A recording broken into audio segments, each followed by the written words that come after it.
तो दोस्तों welcome back to PYQ academy. आज की इस वीडियो में हम लोग इतिहास की महत्वपूर्ण शब्दावलियों के बारे में पढ़ेंगे। इतिहास विषय की तैयारी करने वाले विभिन्न छात्रों के लिए, जैसे कि TGT PGT नेट एग्ज़ाम की तैयारी करते हैं या फिर कोई भी अदर एग्ज़ाम जो कि BPSC UPSC वगैरह हुआ, उसमें इतिहास से की शब्दावलियों से जुड़े क्वेश्चन जरूर आते हैं। उसमें मिलान करने वाले क्वेश्चन भी रहते हैं या फिर उसके अर्थ बताने वाले। तो चलिए दोस्तों, आज आप सबकी इतिहास से जुड़ी हुई डर को दूर करते हैं और इतिहास से जुड़ी हुई शब्दावलियों के बारे में हम लोग पढ़ते हैं। इसके पहले पार्ट में हमने एक वीडियो बना रखा है, उसमें 40 शब्दावलियों के बारे में बता दिया है। आज उससे आगे की शब्दावलियाँ पढ़ेंगे हम लोग। तो चलिए दोस्तों, ज़्यादा देर न करते हुए हम लोग अपने टॉपिक पर आते हैं। और अगर आप हमारे चैनल पर नए हैं तो हमारे चैनल को सब्सक्राइब कर लीजिए, जिससे कोई भी नई वीडियो आए तो आप तक ज़रूर पहुँचे। तो दोस्तों, आज से पहले हमने 40 शब्दावलियों के बारे में कम से कम पढ़ा दिया है। 40 शब्दावलियों के बारे में हमने बता दिया है। आज हम 41वां से स्टार्ट करेंगे। तो हमारा आज का पहला शब्दावली है अनुसावन। अनुसावन का क्या अर्थ है? तो बौद्ध संघ की सभा में प्रस्ताव का पाठ होता था। प्रस्ताव पाठ को ही अनुसावन कहा जाता था। बौद्ध धर्म की जो संघ की सभा होती थी, उस सभा में अनुसावन नामक प्रस्ताव का पाठ का आयोजन होता था, उसे ही अनुसावन कहते हैं। उपासक, उपासक का क्या अर्थ है? गृहस्थ जीवन में रहकर बौद्ध धर्म को मानने वाले को उपासक कहते थे। महायान, महायान के क्या अर्थ है? बौद्ध धर्म के कठोर तथा परंपरागत नियमों में परिवर्तन करने वाले व्यक्ति को महायानी कहलाएं। बौद्ध धर्म में जो कठोर नियम एवं परंपरागत यानी कि कुछ नियम बनाए गए थे, उस नियमों में परिवर्तन करने वाले व्यक्ति को ही महायानी कहा गया और उस धर्म के उस मत को मानने वाले लोगों को महायान कहा गया। यानी कि ये जो शब्द महायान, उपासक, अनुसांग जैसे शब्द हैं, ये सब बौद्ध धर्म से जुड़े हुए शब्द आ रहे हैं। इनकी शब्दावली हम अध्ययन कर रहे हैं। हीनयान, हीनयान का क्या अर्थ है? जिन अनुयायियों ने बिना किसी परिवर्तन के बुद्ध के मूल उपदेशों को स्वीकार किया, वे हीनयानी कहलाएं। यानी कि बौद्ध धर्म के दो संप्रदाय में बौद्ध धर्म बट गया था। पहला संप्रदाय था महायान और दूसरा हीनयान। महायान वे लोग थे जो कि बौद्ध धर्म में जो महात्मा बुद्ध के जो नियम और कठोर परिश्रम का उसमें जो नियम बनाया गया था, उसमें परिवर्तन करके उस धर्म को मानने वाले लोग महायान कहलाएं। और हीनयान वे लोग थे जो कि जिन अनुयायियों ने बिना परिवर्तन के बुद्ध के मूल उपदेशों को स्वीकार किया, यानी कि उन्होंने बुद्ध के जो उपदेश दिए थे उसमें कोई भी परिवर्तन किए बिना उस धर्म को स्वीकार किया, उस मत को मानने वाले लोगों को हीनयान कहा जाता है। आगे देखते हैं। अगला है अणुवाद। अणुवाद क्या है? वैशेषिक दार्शनिक विचारधारा की उत्पत्ति अणुवाद कहलाता है। कैवल्य का क्या अर्थ है? निग्रंथ एवं जितेंद्रियों को प्राप्त होने वाला पूर्ण ज्ञान कैवल्य कहलाता है। कैवल्य शब्द जो है ये जैन धर्म से संबंधित है। जैन धर्म में निग्रंथ यानी कि जितेंद्रियों, अपने इंद्रियों पर काबू पाने वाले जो व्यक्ति होता था, उसके पूर्ण ज्ञान को कैवल्य कहा जाता था। संलेखना, संलेखना का क्या अर्थ है? उपवास द्वारा शरीर का त्याग जैन धर्म में संलेखना कहलाता था।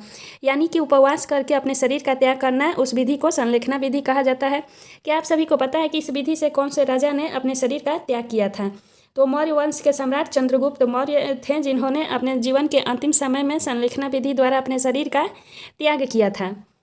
अगला है तेरापंथी एवं समैया। तेरापंथी एवं समैया का क्या अर्थ है? जैन धर्म के दो समुदाय हैं, इनमें तेराय थी, यानी कि तेराय का अर्थ है श्वेतांबर, जो कि श्वेत वस्त्र धारण करते थे, और समैया का अर्थ है दिगंबर, जिन्होंने वस्त्रों को त्याग कर दिया था। तो दोस्तों, आप सब जानते ही हैं कि जैन धर्म दो संप्रदायों में बटा हुआ था। एक संप्रदाय था श्वेतांबर मत को मानने वाला और दूसरा दिगंबर। श्वेतांबर जो होते थे वे श्वेत वस्त्र धारण करते थे, यानी कि सफ़ेद रंग के कपड़े पहनते थे, और दिगंबर लोग जो थे वो वस्त्रों का त्याग कर दिया था उन्होंने, वे सभी वस्त्र नहीं पहनते थे। तो इन्हीं दोनों मतों को तेरापंथी एवं समैया कहा गया, यानी कि श्वेतांबर एवं दिगंबर। इसमें अगला शब्द आता है पूर्व। पूर्व का क्या अर्थ है? महावीर स्वामी द्वारा दिए गए मौलिक सिद्धांत 14 प्राचीन ग्रंथों में संकलित है, इन्हें ही पूर्व कहा जाता है। यानी कि महावीर स्वामी ने जो सिद्धांत दिया था वो सिद्धांत 14 प्राचीन ग्रंथों में संकलित है। इन्हीं 14 प्राचीन ग्रंथों को पूर्व कहा गया है, या फिर पर्व भी इन्हें कहते हैं जैन धर्म में।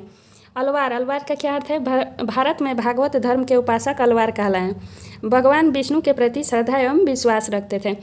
भागवत धर्म यानी कि भगवान विष्णु के प्रति श्रद्धा विश्वास रखने वाले लोगों को अलवार कहा गया। वो भगवान विष्णु के उपासक थे। नयनार, नयनार भगवान शिव के उपासक थे, यानी कि शैव मत को मानने वाले लोगों को नयनार कहा गया और वैष्णव मत को मानने वाले लोगों को अलवार कहा गया। अलवार और नयनार ये भी दो मत थे। अनुसंधान का क्या अर्थ है? मौर्य काल में राज्य के कर्मचारी, प्रादेशिक रज्जुक और युक्तकों को हर 5वें वर्ष में धर्म प्रचार हेतु यात्रा पर जाना होता था। इसे ही अनुसंधान कहा जाता है। यानी कि मौर्य काल में जो कर्मचारी होते थे, प्रदेश या प्रादेशिक, रज्जुक और युक्तक नामक कर्मचारी जो थे, उन्हें हर 5वें वर्ष पर धर्म प्रचार हेतु, यानी बौद्ध धर्म की जिन्होंने अशोक द्वारा ये दिया गया धर्म था, उसी के प्रचार हेतु वे यात्रा पर जाते थे हर 5 वर्ष में। इसे ही अनुसंधान कहा गया है इतिहास में। अगला शब्दावली है उपधा परीक्षण। उपधा परीक्षण का क्या अर्थ है? तो उपधा परीक्षण भी जो है यह मौर्य काल से संबंधित है। पुरोहित मंत्री की नियुक्ति उसके चरित्र की भली भांति जांच के बाद ही की जाती थी, जिसे उपधा परीक्षण कहा जाता था।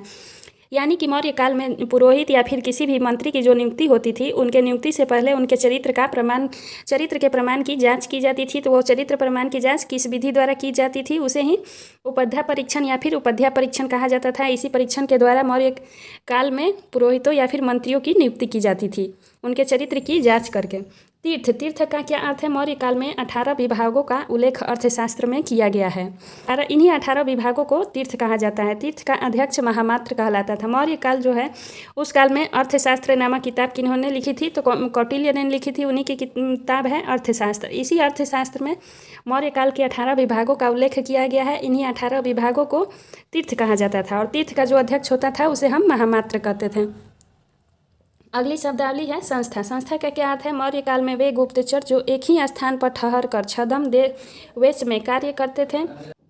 तो संस्था का क्या अर्थ है? संस्था नामक संस्था भी जो थी ये मौर्य काल में थी। मौर्य काल में गुप्तचर होते थे जो 2 प्रकार के गुप्तचर होते थे। एक तो वे होते थे जो कि विभिन्न जगहों पर घूमकर वहाँ से सूचना को इकट्ठा करके लाते थे, और एक गुप्तचर वो होते थे जो एक ही जगह पर रह कर अपना वेश बदल कर कार्य करते थे, उन्हें ही संस्था कहा गया है। संस्था के विपरीत संचार वे गुप्तचर थे, यानी कि जो घूमते हुए सूचना एकत्रित करते थे। विभिन्न जगहों पर जो घूमकर जो संचार एकत्र करते थे, सूचना इकट्ठा करके राजा को देते थे, उन गुप्तचरों को संचार कहा गया है। और एक ही जगह पर रहकर सूचना इकट्ठा करने वाले गुप्तचरों को संस्था कहा गया है।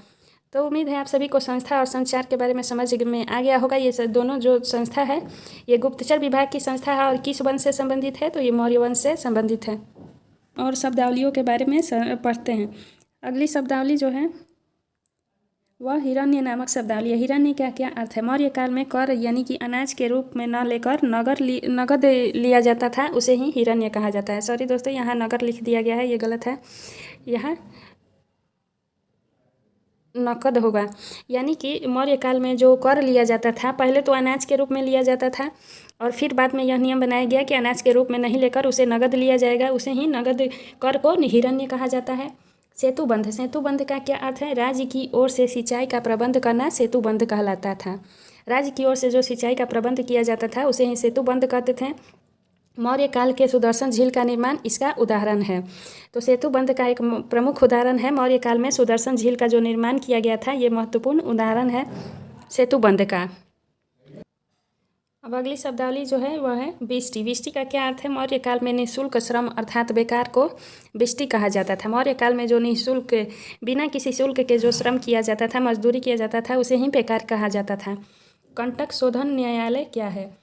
कंटक शोधन न्यायालय जो है ये मौर्य काल से संबंधित है। मौर्य काल में फौजदारी अदालत को कंटक शोधन न्यायालय कहते थे हम लोग।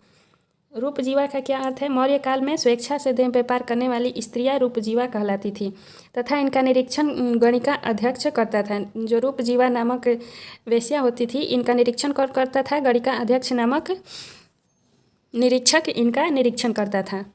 अब अगला देखते हैं महामात्र पसरण। महामात्र पसरण का क्या अर्थ है? मौर्य काल में गुप्तचर और खुफिया पुलिस एवं सूचना विभाग। तो मौर्य काल में जो गुप्तचर और खुफिया पुलिस होते थे और सूचना विभाग के जो कर्मचारी होते थे, उन्हें ही महामात्र शरण कहा जाता था। समाहर्ता। समाहर्ता का क्या अर्थ है? वित्त विभाग के प्रधान को समाहर्ता कहते थे। वित्त विभाग जो होता था मौर्य काल में, उसके प्रधान अधिकारी जो होते थे उन्हें ही हम समाहर्ता कहते हैं। एग्रोनोमोई। एग्रोनोमोई का क्या अर्थ है? मेगास्थनीज के अनुसार मौर्य काल में मार्ग निर्माण हेतु नियुक्त जो अधिकारी होता था उसे ही एग्रोनोमोई कहा गया है। यानी कि मेगास्थनीज ने मौर्य काल में मार्ग निर्माण हेतु जो अधिकारी होता था उसे एग्रोनोमोई कहा है। तो अगली शब्दावली जो है ग्रामी। ग्रामी किसे कहते थे? यह भी मौर्य काल से संबंधित है। मौर्य काल में ग्राम सबसे छोटी प्रशासनिक इकाई होती थी। यानी कि मौर्य काल की जो प्रशासनिक इकाई थी वह कई भागों में विभाजित थी और उसमें जो सबसे छोटी इकाई होती थी उसे हम ग्राम कहते थे और ग्राम का जो प्रधान निर्वाचित होता था उसे हम ग्रामी कहते थे। लक्षणाध्यक्ष का क्या कार्य था? तो मौर्य काल में मुद्रा जारी करने वाला अधिकारी को ही लक्षणाध्यक्ष कहते थे। श्रेणी, श्रेणी का क्या अर्थ है? उद्योग धंधों की संस्थाओं को श्रेणी कहा जाता था तथा इसका प्रधान महाश्रेष्ठीन कहलाता था। श्रेणी का जो प्रधान होता था उसे महाश्रेष्ठी कहते थे। और उद्योग धंधों की श्रेणी जो है, उद्योग धंधों की एक संस्था है, उसी संस्था को श्रेणी कहा जाता था। अनिष्कासिनी का क्या अर्थ है? संभ्रांत घर की स्त्रियों घर से बाहर नहीं निकलती थी। कौटिल्य ने इन्हें अनिष्कासिनी कहा है।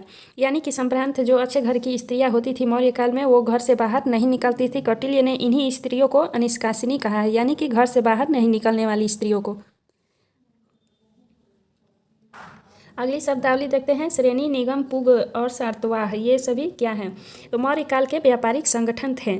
श्रेणी, निगम, पुग और सातवाह, ये सभी चारों जो थे, ये मौर्य काल के व्यापारिक संगठन थे। इन्हीं संगठनों के द्वारा मौर्य काल में व्यापार होता था। अगला है मंडल। मंडलय का क्या अर्थ है? संगमकालीन प्रशासनिक व्यवस्था में पूरा साम्राज्य मंडलम कहलाता था। संगम काल का आ गया दोस्तों। अब ये संगम काल यहाँ से स्टार्ट है। संगम काल में जो प्रशासनिक व्यवस्था था उसके पूरे साम्राज्य को मंडल कहा जाता था। और मंडल का जो शासक होता था उसे मुदी मनेर कहते थे। मंडल का संगम काल में जो पूरा साम्राज्य होता था उसे मंडल कहते थे और मंडल के जो शासक होते थे उसे मुदी मनेर कहा जाता था। नाडुकुलु, नाडुकुलु का क्या अर्थ है? युद्ध में वीर गति प्राप्त करने वाले योद्धा को नाडुकुलु कहलाते थे।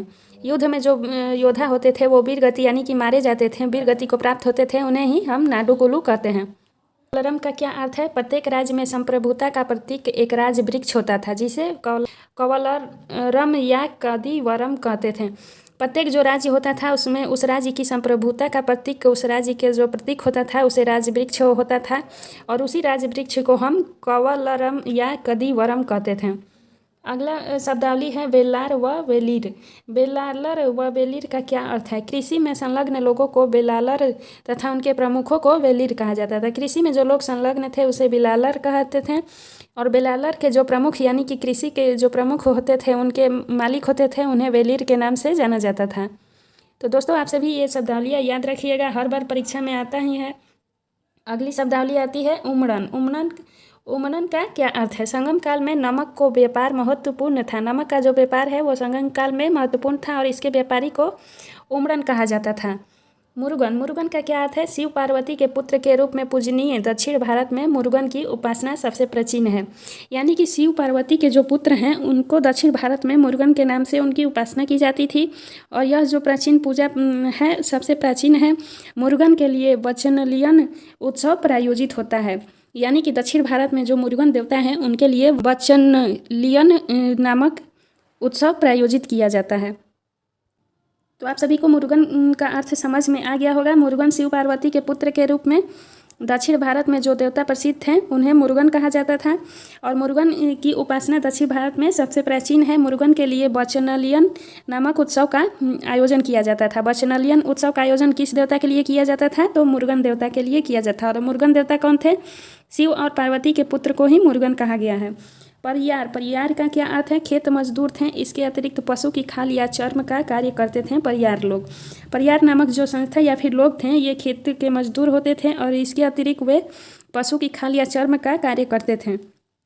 पांचतीणय, पांचतीणय का क्या अर्थ है? संगम काल में स्त्री पुरुष का सहज प्रेम निवेदन को पांचतीणय कहा गया है। यानी कि ये जो शब्द है ये संगम काल से जुड़े हुए शब्द हैं। अगली शब्दावली देखते हैं। भुक्ति, भुक्ति का क्या अर्थ है? गुप्त साम्राज्य के, अब गुप्त साम्राज्य से जुड़े हुए शब्दावली आ गए दोस्तों। गुप्त साम्राज्य को प्रांतों में बांटा गया था जिन्हें भुक्ति यानी कि प्रदेश और भोग कहा जाता था। गुप्त काल जो है उसे कई साम्राज्यों यानी कि कई प्रांतों में बांटा गया था और उसे ही हम भुक्ति, प्रदेश या फिर भोग के नाम से जानते हैं। विषयपति, विषयपति का क्या अर्थ है? प्रांतों को विषय में बांटा गया था जिसके शासक को विषयपति कहा जाता था। प्रांत जो गुप्त काल में जो प्रांत होते थे उन्हें कई भागों में बांटा गया था और प्रांतों को भी कई विषयों में बांटा गया था। इन्हीं विषय के शासक को विषयपति कहा गया है। महापक्षपटिक का क्या अर्थ है? महापक्षपटिक किसे कहते हैं? तो गुप्त काल में लेखा विभाग के सर्वोच्च अधिकारी को महापक्षपटिक कहते थे। कुमारमात्य, कुमारमात्य का क्या अर्थ है? तो गुप्त काल के सबसे बड़े अधिकारी कुमारमात्य कहलाते थे। तो दोस्तों इसके आगे अगली शब्दावली हम किसी और दिन करेंगे। आज के लिए बस इतना ही। उम्मीद है आप सभी को आज हमने अपने स्तर से जो भी शब्दावली बताई है, इसके अर्थ बताए हैं, वो सभी समझ में आ गए होंगे। तो हमारे चैनल को अधिक से अधिक लाइक शेयर सब्सक्राइब कीजिएगा। Thanks for watching this video.